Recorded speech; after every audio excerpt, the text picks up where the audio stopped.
After 13 years in the NFL, Jason Kelce has officially retired. And less than 24 hours ago from shooting this video, he delivered one of the best retirement speeches I've seen by any professional athlete. So this all brings us here to today, where I announce that I am retiring. So by the end of this video, you'll be able to better understand what he did to make this moment as special as it was, and the specific communication tips and tactics he used to set up the next stage of his career. Let me quickly note that this content is not my personal content, so I'll be sharing short clips starting from the first second and going to the very last second. If you want to watch the speech in full, you can do it at the NFL YouTube channel. I'll put the link in the description below. It's about 40 minutes long. In addition to that, I've taken some segments from 6 ABC's Philadelphia version. That is a local news network in Philadelphia. The reason I did that is because they have before and after clips, so we can actually see what it's like when he walks on the stage and then what happens after the speech. I think all of this is important for us to look at the rhetorical situation, so I put that in the description below. If you haven't subscribed, I'd love for you to subscribe to the channel. This whole channel is dedicated for us to not only listen, but learn from communication events such as conversations and speeches. We've looked at people from Vladimir Putin to Kobe Bryant and Jordan Peterson and now Jason Kelce. It's a variety, but I'm here to bring you high quality content. I'd love for you to subscribe, stick around, give me feedback. It's great to have you here. All right, without further ado, let's hop into it. Thanks for coming, guys. See how long this lasts.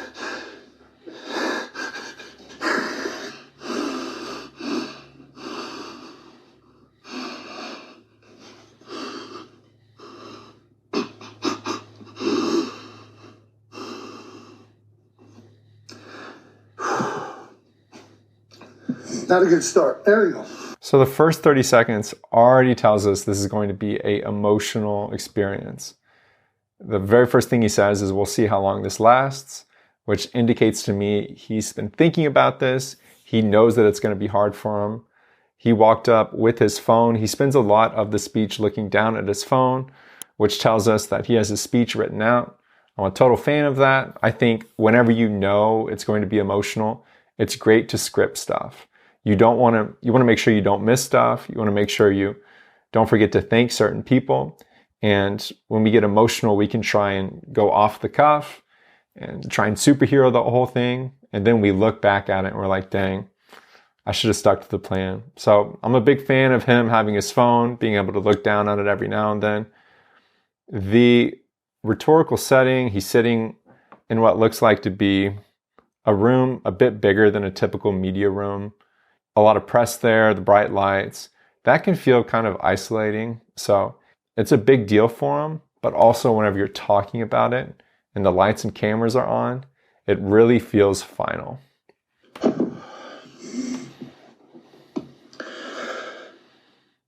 There I lay.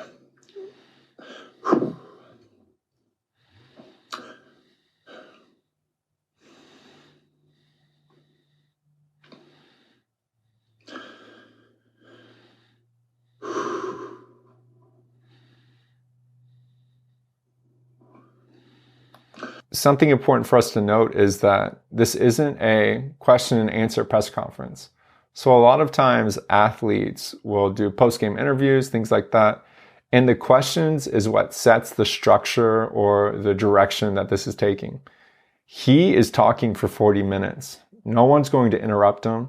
No one's going to talk within that 40 minutes other than him. That being said, it creates moments like this where as you are putting yourself together, others are waiting. And I think the lack of speech here is really one of the best ways to communicate the message that this matters to him, that this moment is going to be remembered in history by him, that it brings so much to it. Oftentimes we think about the best thing to say, but silence can be the best message that we can give. After he gets settled, he starts talking. It's almost like a diary that he's taking us through. I'll show you. Roxborough Middle School, first day in pads. I've been asked many times, why did I choose football? What drew me to the game? And I never have an answer that gets it right. The best way I can explain it is what draws you to your favorite song, your favorite book. It's what it makes you feel. The seriousness of it, the intensity of it. Stepping on the field was the most alive and free I had ever felt. There was a visceral feeling with football unlike any other sport. I want to stop here because we just mentioned how this was going to be an emotional moment. But he begins by taking us to the chronological beginning of his football journey. Roxborough Middle School, very specific. Day one with pads, very specific. But he also labels these emotions. So he's speaking to emotions while he's currently experiencing a lot of emotions. I think that's really cool. Awesome moment for the speech. He talks about the hairs on his arms standing up. He talks about how football is the most alive and free he's ever felt. And this is something that sticks out in the speech to me, is that he describes this emotion at a very fine detail. And it allows the audience to really recognize how important this is to him. But it also lets us time travel with him back to Roxborough Middle School, where he's laying on the field with his pads on. The hairs on my arms would stand up. I could hit somebody, run around like a crazed lunatic, and then get told, good job. I love football. Whether it was in my backyard with my brother, on the playground with my friends, or suiting up on Friday nights at Cleveland Heights High School. I loved everything about it. The level of emotion in this clip is one of the most spectacular traits to this whole entire speech. Not only that, his ability to navigate emotion in real time and take people back to, it could have just been a date. He could have said, I started playing middle school ball whenever I was 12 and it was 2002. And then I went to high school in 2006. And no, instead he's choosing to use those specific emotional moments. And this doesn't stop here. Throughout the whole entire speech, you see him label these emotions, but you also see him use certain words more than others. For instance, I'll show you a word he uses a lot. From Cleveland Heights, I entered the University of Cincinnati as a walk-on. As a linebacker, I had no idea what to expect, but scenes from Rudy would often race in my mind. It became apparent immediately that walk-ons would have to fight harder for their opportunities than the rest of the team. I had no stars, no investment from the team or the coaches. I'd have to earn everything, and that's good because I had no clue what hard work was yet. He says, I had no clue what hard work was yet. That entire year I consider a blessing. D'Antonio ran a tough program, the weight room was even tougher, and I redefined in my mind what working hard actually was. They pushed me into areas of fatigue I didn't know I had, and for that experience, I am forever grateful to all of them. They pushed me to a level of work that I didn't even know was possible. And in this speech, he actually says the word work 22 times. I think repetition is one of the oldest rhetorical devices that we have. And typically, whenever we say words, often it means something. He says the word work so much because that's one of his values. He values hard work. And he shares this journey about being a walk-on at the University of Cincinnati and having to fight for a position and then having to switch positions and then ultimately being able to get drafted to the NFL. But whenever he starts taking us through this process, he uses a really interesting rhetorical device, and it's repetition, but it's repetition of a certain phrase. Let me show you what that phrase is. When I look back down the road, I'm sure there are things I will forget. But these are some of the things I'm sure I won't. I won't forget the call I got from Andy Reid on draft day and my father rushing into the room with tears streaming down his face as his son's dreams had just been realized. He said, I won't forget that moment. And again, very descriptive language as my father rushed into the room with tears running down his face, realizing that his son's dreams had been realized. So he says, I won't forget that moment. And then he goes on to say, I won't forget the first time I saw Jason Peters do a one-on-one pass set with Trent Cole and being amazed at the speed, balance, and power I had just witnessed. It reminded me or looked like a grizzly bear wrestling a panther. I won't forget that practice set, the first NFL practice set. Again, the descriptive language he uses, it reminded me of a grizzly bear wrestling a panther. I won't forget, he says. I won't forget Thirsty Thursdays at 879, a bar owned by Brent Selleck and Todd Hermans that stayed open a whole 6 months because nobody paid for a drink. So he gets a big laugh there. And again, if you heard him, he says, I won't forget Thirsty Thursdays at a bar. I won't forget, I won't forget, I won't forget. This part of the speech is defined by that phrase. And that phrase is said by him 12 different times. And he uses this phrase to take us through his career. He starts by saying, I won't forget whenever I got drafted. And he goes on by saying, I won't forget whenever we won the Super Bowl. I won't forget the speech that I gave at the parade.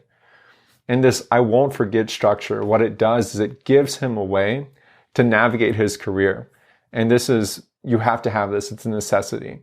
How else are you going to be able to be like, how am I going to share my whole entire career in 40 minutes? He has a 13-year Hall of Fame career. But he uses this device and it actually brings him together a little bit. It gives him more composure. As you can see, he has people cracking up and laughing. So by him sharing these I won't forget moments and using these descriptive language, it allows us to time travel with him from being drafted all the way to the end of his career. It's only too poetic. I found my career being fulfilled in the city of brotherly love. I knew that relationship all too well. So from family, he goes to one of the biggest things he talks about in this whole entire speech, and that's the city of Philadelphia. And his tone changes, just like whenever we introduce the I won't forget this, I won't forget that structure to help him go through this speech and hit key moments. Whenever he talks about the city of Philadelphia, he has a different energy. No one celebrates their own like the city of Philadelphia. Athletes become demigods in this city, even ones whose deeds span decades before. He's looking up. He's speaking forcefully.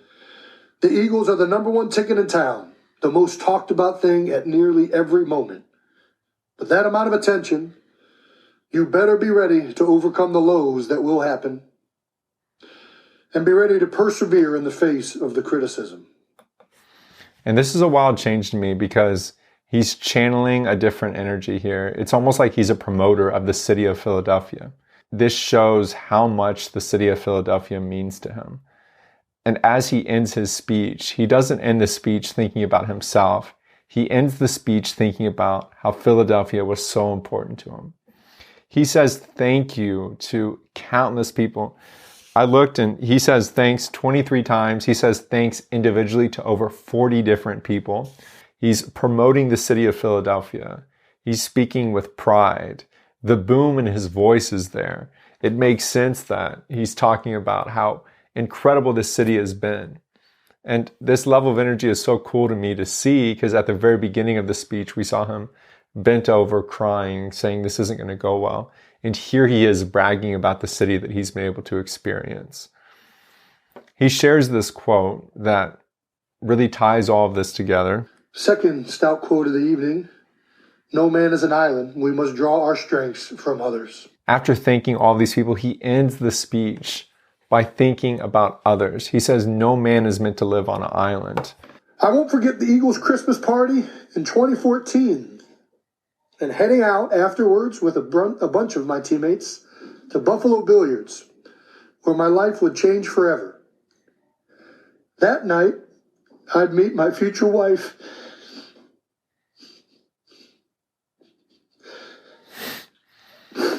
I still remember the moment she walked through the door. The first instance is burned in my retina. It was like she glided through the opening, an aura around her. I love this moment because It's that descriptive expression. When have you heard burned in my retina? She glided through the door. And he said his life was forever changed. Then she started talking. And I thought, man, is this what love feels like? She was beautiful and smart, serious yet playful. I knew it right away. I think it's no coincidence I have enjoyed my best years of my career with Kylie by my side. Every accolade I have ever received has come with her in my life. She has brought the best out of me through love, devotion, support, honesty, intelligence, and of course, the swift kick in the ass from time to time. The end of the speech is not him talking about himself. It's about him talking about others. It's about him talking about the importance of his wife to him. And this matters because it's a culmination of all three. It's a culmination of the work he had to do to get there to that moment, the emotion that he felt, but also how all of this is much bigger to him. And I think it's one of the best ways to end a speech. We can watch the very ending of the speech and see what he does. It has always been a goal of mine to play my whole career in one city. And I couldn't have dreamt a better one and a better fit if I tried. I don't know what's next, but I look forward to the new challenges and opportunities that await. And I know that I carry with me the lessons from my time here, and that forever.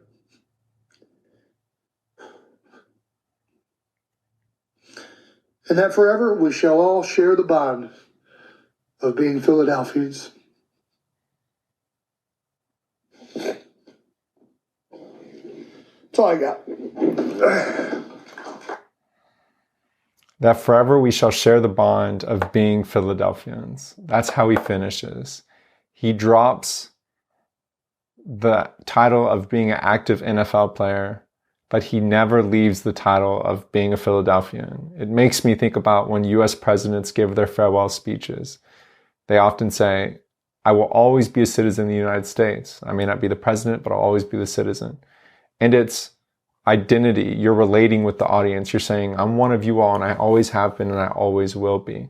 It's such a powerful ending. And even if you watch what he does whenever he gets off the stage, he literally goes from person to person, his family. He starts to walk out, but then he turns around and he's like, you know what? I'm going to say hey to everybody. And you may be like, oh, those are the second row. Maybe that's his family. No, like he goes to everybody in the whole room. He daps everybody up. He gives them hugs. He gives them shakes. And I imagine most of them are important people to him because they're there at his retirement speech. But he could have just walked off. So the fact that he values no man can do it by himself. You have to have all of these people behind you. For him, he had Philadelphia behind him. I thought this is one of the best speeches. The emotion, the descriptions, his use of this, I won't forget structure and being able to bring us through his career that way. It's a really clever way to come through the career. Also, chronologically, it helps us understand and be there and time travel with him. And then his use of elevating the city of Philadelphia and saying, it's not just me, it's more than me. And that sets up a way for him to hop off into the next stage of his career, which he says, I don't know what it is yet. But what I do know is I'm a Philadelphian. This was an incredible speech. If you like this video, I'd love for you to subscribe. About a week ago, I did an analysis over Kobe Bryant's final postgame interview, and it was fascinating as well. You have two great communicators here. Jason Kelce's about to get a bag with podcasting, like several hundred millions of dollars, I would guess, potentially between 100 and 200 million. We'll see. And then Kobe Bryant was a storyteller. He was incredibly good at it. Other than that, I'm going to be working on some new stuff. Comment below what you thought. Without further ado, as always, we'll see you next time, folks.